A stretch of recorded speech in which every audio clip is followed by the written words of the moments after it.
10 million miles from Earth, the James Webb Space Telescope floats in the absolute vacuum of deep space. But the mirrors capturing that ancient starlight were forged from a violent, dusty extraction process at the Spor mountain mine in the arid Utah desert.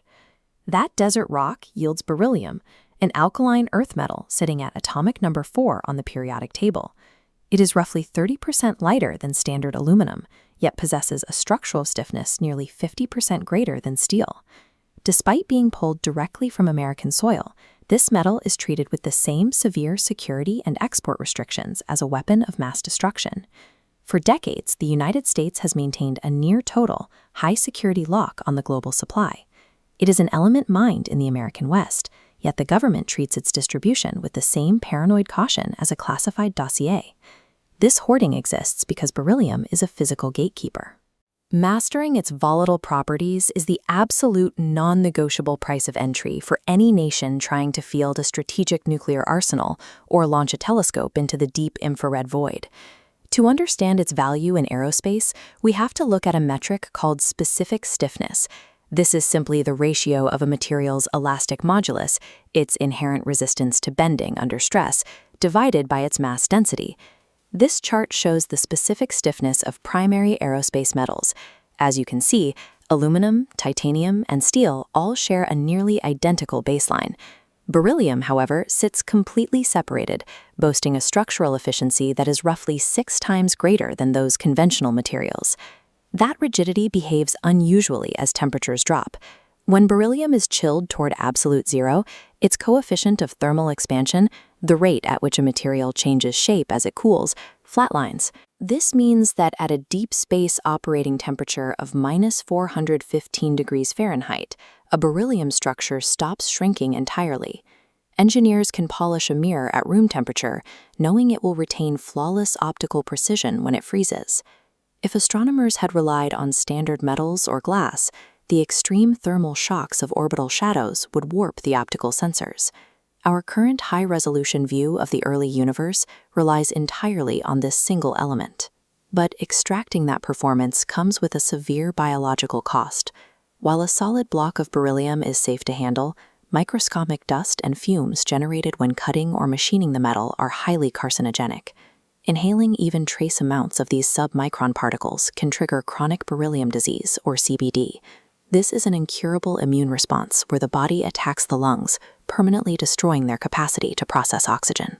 This diagram shows the divergent engineering required to handle such a hazard, contrasting a semiconductor cleanroom on the left with a beryllium machining facility on the right.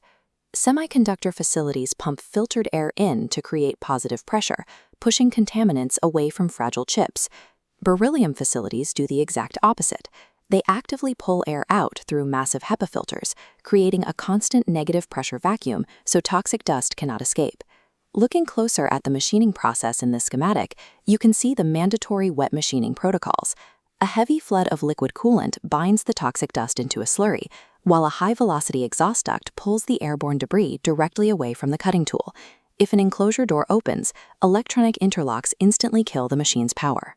To utilize this metal, the aerospace industry is forced to construct massive, negative-pressure biohazard bunkers simply to protect the machinists from the material they are trying to forge. That extreme manufacturing cost is willingly paid because beryllium serves an even more classified role. It is an indispensable component in the Teller-Ulam design, the multi-stage architecture powering modern thermonuclear warheads. This graph illustrates beryllium's value inside a nuclear primary stage. It compares the neutron cross-sections of different materials. Beryllium features a massive scattering cross-section, alongside a nearly non-existent absorption cross-section, making it the ultimate neutron reflector. By surrounding a plutonium core with a beryllium shell, escaping neutrons bounce off the beryllium atoms and reflect back into the fuel. This traps the neutrons and drastically lowers the critical mass of plutonium acquired to sustain a nuclear chain reaction. It also undergoes a specific endothermic reaction known as N2N. When a high-energy fast neutron strikes a beryllium nucleus, the atom shatters, ejecting 2 free neutrons into the core. It physically multiplies the neutron population, massively accelerating the weapon's fusion burn sequence. Without that localized neutron multiplication, nuclear devices would remain massive, cumbersome gravity bombs. Beryllium provides the neutronic efficiency required to shrink a thermonuclear explosion into a compact cone that can be mounted on an intercontinental ballistic missile. Because of this dual-use reality in space optics and nuclear arms, the United States maintains a heavily guarded, closed-loop monopoly on beryllium.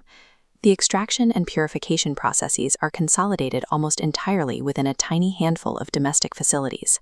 Abroad, this metal acts as a critical tracking mechanism. The massive, highly visible HEPA ventilation systems required to safely machine beryllium serve as giant red flags for intelligence agencies hunting for undeclared nuclear weaponization programs.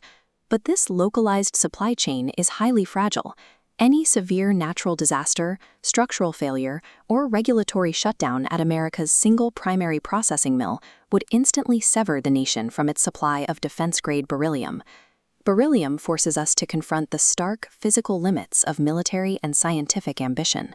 Commanding deep space and maintaining a credible nuclear umbrella requires mastering, containing, and aggressively hoarding the most unforgiving element on Earth.